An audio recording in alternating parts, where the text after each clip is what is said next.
የመጀመሪያይቱ የዮሐንስ መልእክት ምዕራፍ 2 ልጆቼ ሆይ ኃጢአትን እንዳታደርጉ ይህን እጽፍላችኋለሁ።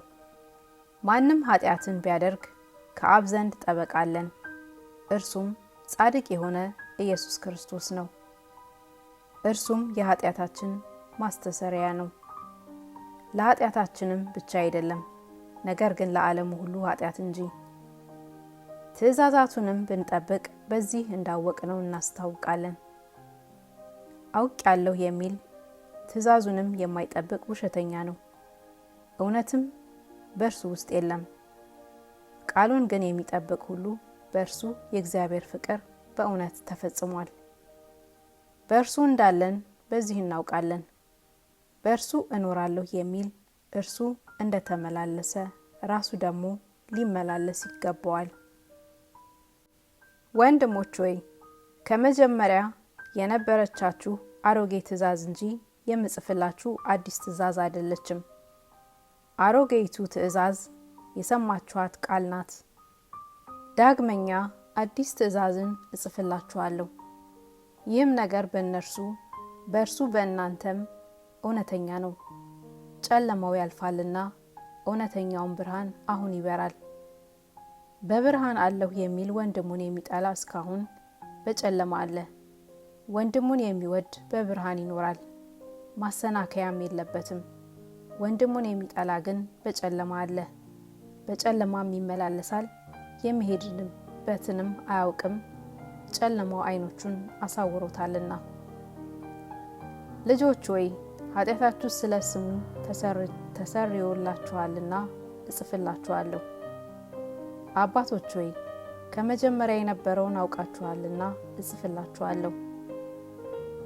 ጎበዞች ሆይ ክፉን አሸንፋችኋልና እጽፍላችኋለሁ።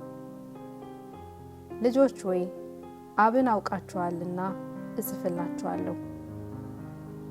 አባቶች ሆይ ከመጀመሪያ የነበረውን አውቃችኋልና እጽፍላችኋለሁ። ጎበዞች ሆይ ብርቱዎች ስለሆናችሁ የእግዚአብሔርን ቃል በእናንተ ስለሚኖር ክፉንም ሁሉ አሸንፋችሁ እጽፍላችኋለሁ። ዓለምን ወይም በዓለም ያሉትን አትውደዱ። በዓለም ያለው ሁሉ እርሱም የሥጋ ምኞትና የዓይን አእምሮት፣ ስለ ገንዘብም መመካት ከዓለም ስለሆነ እንጂ ከአባት ስላልሆነ፣ ማንም ዓለምን ቢወድ የአባት ፍቅር በእርሱ ውስጥ የለም። ዓለሙም ምኞቱም ያልፋሉ፣ የእግዚአብሔርን ፈቃድ የሚያደርግ ግን ለዘላለም ይኖራል። ልጆች ሆይ መጨረሻው ሰዓት ነው። የክርስቶስም ተቃዋሚ ይመጣ ዘንድ እንደሰማችሁ አሁን እንኳን ብዙዎች የክርስቶስ ተቃዋሚዎች ተነስተዋል። ስለዚህ መጨረሻው ሰዓት እንደሆነ እናውቃለን። ከኛ ዘንድ ወጡ፣ ዳሩ ግን ከኛ ወገን አልነበሩም። ከኛ ወገንስ ቢሆኑ ከኛ ጋር ጸንተው በኖሩ ነበር። ነገር ግን ሁሉ ከኛ ወገን እንዳልሆኑ ይገለጡ ዘንድ ወጡ።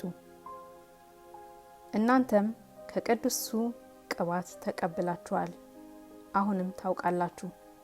እውነትን የምታውቁ ስለሆናችሁ ውሸትም ሁሉ ከእውነት እንዳልሆነ ስለምታውቁ እንጂ እውነትን ስለማታውቁ አልጽፍላችሁም። ክርስቶስ አይደለም ብሎ ኢየሱስን የሚክድ በቀር ውሸተኛው ማን ነው? አብንና ወልድን የሚክድ ይህ የክርስቶስ ተቃዋሚ ነው። ወልድን የሚክድ ሁሉ አብ እንኳን የለውም። በወልድ የሚታመን አብ ደግሞ አለው። አንተስ ከመጀመሪያ የሰማችሁት በእናንተ ጸንቶ ይኑር። ከመጀመሪያ የሰማችሁት በእናንተ ቢኖር እናንተ ደግሞ በወልድና በአብ ትኖራላችሁ። እርሱም የሰጠን ተስፋ ይህ የዘላለም ሕይወት ነው። ስለሚያስቷችሁ ሰዎች ይህን ጽፌላችኋለሁ። እናንተስ ከእርሱ የተቀበላችሁት ቅባት በእናንተ ይኖራል። ማንም ሊያስተምራችሁ አያስፈልጋችሁም። ነገር ግን የእርሱ ቅባት ስለ እርሱ እንደሚያስተምራችሁ እውነተኛም እንደሆነ ውሸትም እንዳልሆነ እናንተም እንዳስተማራችሁ በእርሱ ኑሩ።